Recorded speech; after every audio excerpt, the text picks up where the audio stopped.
Bonjour les amis et bienvenue sur Méditons sur.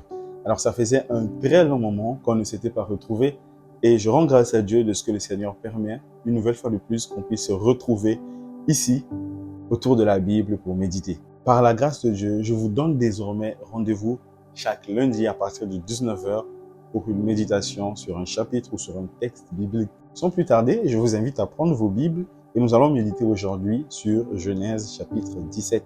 Je vous invite vraiment à prendre vos Bibles et de lire le passage que nous allons méditer. Si vous le pouvez, appuyez pause et lisez d'abord le chapitre 17 et ensuite appuyez play pour resuivre la vidéo.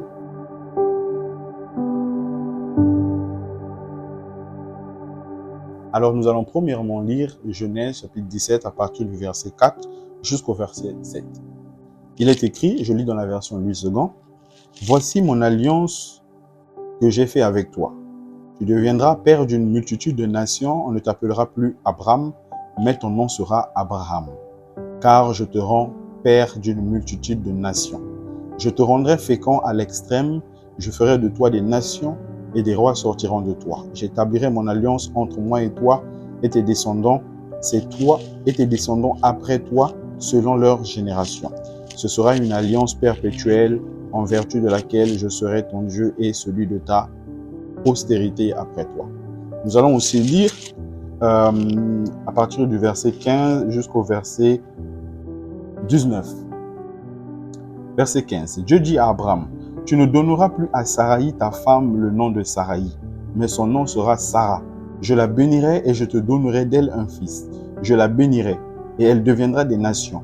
Des rois de peuples sortiront d'elle. » Abraham tomba sur sa face, il rit et dit en son cœur, « Naîtra-t-il un fils à un homme de 100 ans? Et Sarah, âgée de 90 ans, enfanterait-elle? » Et Abraham dit à Dieu, « Oh, qu'Ismaël vive devant ta face. » Dieu dit, « Certainement, Sarah, ta femme, t'enfantera un fils, et tu l'appelleras du nom d'Isaac. J'établirai mon alliance avec lui comme une alliance perpétuelle pour sa postérité après lui. » Vous pouvez lire aussi le verset 20, je vais le lire. « À l'égard d'Ismaël, je t'ai exaucé, voici, je le bénirai, je le rendrai fécond, et je le multiplierai à l'extrême, et il engendrera 12 princes, et je ferai de lui une grande nation. » En lisant ce chapitre, il y a un verset en particulier qui a attiré mon attention. C'est le verset 15, je vais le relire. Dieu dit à Abraham, « Tu ne donneras plus à Saraï ta femme le nom de Saraï, mais son nom sera Sarah. » Et en lisant ce verset, je me suis posé la question, pourquoi Dieu a-t-il voulu que le nom de Saraï puisse changer en Sarah? Comme vous le savez, les noms que l'on donnait à une personne dans la Bible ont une signification. Depuis le jardin d'Éden, Dieu a donné la responsabilité à l'homme de nommer. Et ça, nous pouvons le lire dans Genèse chapitre 2 au verset 19, où Dieu emmène tous les animaux qu'il avait créés auprès de l'homme afin que l'homme les donne tous un nom. La Bible dit qu'afin que tous les animaux portent le nom que l'homme les aura donné. Nommer revient à donner une identité ou bien à dire ce que la chose ou la personne est. C'est le pouvoir et la responsabilité que le Père a donné à l'homme. Dieu a voulu que l'homme ait la responsabilité de donner un nom à son environnement, de dire ce que son environnement doit être. Au verset 17 de notre chapitre, nous voyons un Abraham qui ne croyait pas qu'un enfant pouvait naître de Sarah. Il ne croyait pas du tout que sur la parole de Dieu, un enfant lui naîtra. Pour lui, il voyait Ismaël comme l'héritier de la promesse de Dieu. C'est lui qu'il nommait héritier de la promesse. Voilà pourquoi au verset 19, Dieu le corrige en lui disant que c'est son prochain fils qu'il devait nommer Isaac, l'héritier de sa promesse. La bénédiction de Dieu était rattachée au nom d'Isaac et non à Ismaël, auquel était attaché un autre type de bénédiction. Voilà pourquoi il est important de demander à Dieu comment on devrait nommer les choses. Il y a des personnes qu'on a nommées échecs et que Dieu a destinées à devenir des hommes et des femmes brillants. Lorsque l'on donne un nom à un enfant ou lorsqu'une personne s'habitue à un nom qu'on lui aura donné, avec le temps, la personne s'identifiera à ce nom et cela deviendra son identité. Lorsque, par exemple, vous appelez une personne le cancre, même si la personne n'est pas d'accord, à force de l'appeler ainsi, il saura, lorsque vous dites le cancre, que c'est de lui qu'il s'agit.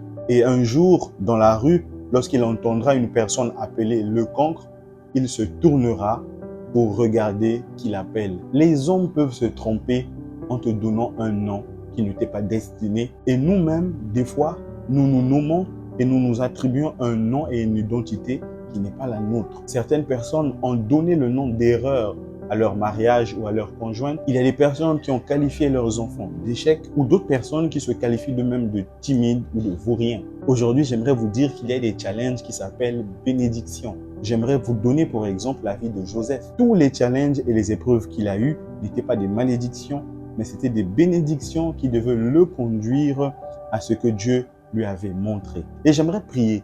Et j'aimerais prier vraiment que le Seigneur nous donne vraiment la capacité de voir les choses comme lui, il voit. Et j'aimerais qu'on fasse cette petite prière. Seigneur, donne-moi de voir les choses comme toi tu vois. Accorde-moi la capacité et la grâce de donner le nom convenable aux situations et aux personnes que je rencontrerai.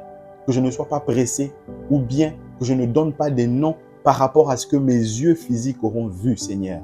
Mais accorde-moi de voir au-delà, de voir comme toi tu vois et de donner le nom convenable à mes enfants, à ma femme, à mon travail, à mon mariage et à mon environnement en général. Merci Seigneur.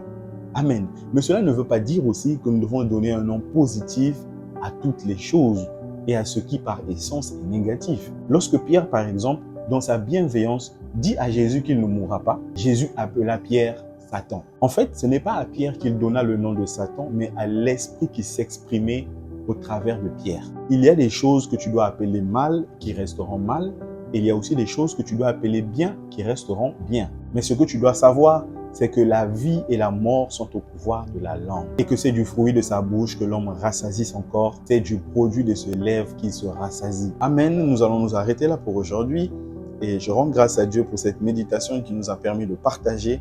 Si vous avez été touché par cette méditation et que vous vous sentez concerné par tout ce qui a été dit, j'aimerais que nous puissions prendre un petit moment de prière. J'aimerais te recommander à Dieu. Père éternel, nous te rendons grâce de ce que tu nous as permis de pouvoir partager ce moment. De ce que tu as permis à mon frère et à ma sœur de tomber sur ce message-là et de suivre cette vidéo-là, Seigneur. Merci de ce que tu as touché son cœur et de ce que tu as mis de la lumière, Seigneur, sur un problème. Peut-être qu'il avait nommé quelque chose d'une mauvaise manière. Peut-être qu'il avait donné un mauvais nom à un frère, à un père, à une mère, à un cousin, Seigneur, ou à son environnement, Seigneur. Merci de ce que tu as éclairé une zone d'ombre. Merci de ce que tu as mis une lumière dans notre esprit, Seigneur. Nous te demandons pardon parce que nous avons mal nommé, Seigneur, ce que, Seigneur, tu ne voulais pas nommer en mal. Et pardon, Seigneur, de ce que nous avons aussi bien nommé. Nous avons donné un nom positif à ce qui devait être négatif, Seigneur. Nous te demandons, Seigneur, en cette journée, de nous accorder la sagesse, Seigneur, de pouvoir bien nommer les choses, de pouvoir bien nommer les personnes, de pouvoir bien nommer notre environnement. Car comme tu l'as dit, Seigneur, on se rassasie du fruit de nos lèvres. C'est ce que nous disons, Seigneur, qui est, Seigneur. À force d'appeler un enfant cancre, Seigneur, cet enfant portera cette identité et sera à la longue un cancre. Il se considérera comme un cancre, Seigneur. Mais si on appelle un enfant sage, si on appelle un enfant intelligent, cet enfant portera l'identité d'intelligent et se considérera comme intelligent, Seigneur. Accorde-nous, Seigneur, dans l'éducation de nos enfants. Accorde-nous dans nos échanges. Accorde-nous, Seigneur, dans nos familles, Seigneur, de donner des noms valorisants à nos proches, de donner des noms valorisants à notre entourage, Seigneur, et de pouvoir parler positivement à notre environnement, car nous sommes nous-mêmes des agents de transformation de notre environnement. Seigneur, nous te rendons grâce encore pour ce moment que nous avons passé ensemble et nous bénissons ton nom de ce que, Seigneur, tu nous as parlé et enseigné. C'est au nom de Jésus que nous avons prié. Amen. Mes frères et mes sœurs, je vous dis à la prochaine. Nous nous retrouverons le lundi prochain à 19h sur Méditons sur. Demeurez bénis. Amen.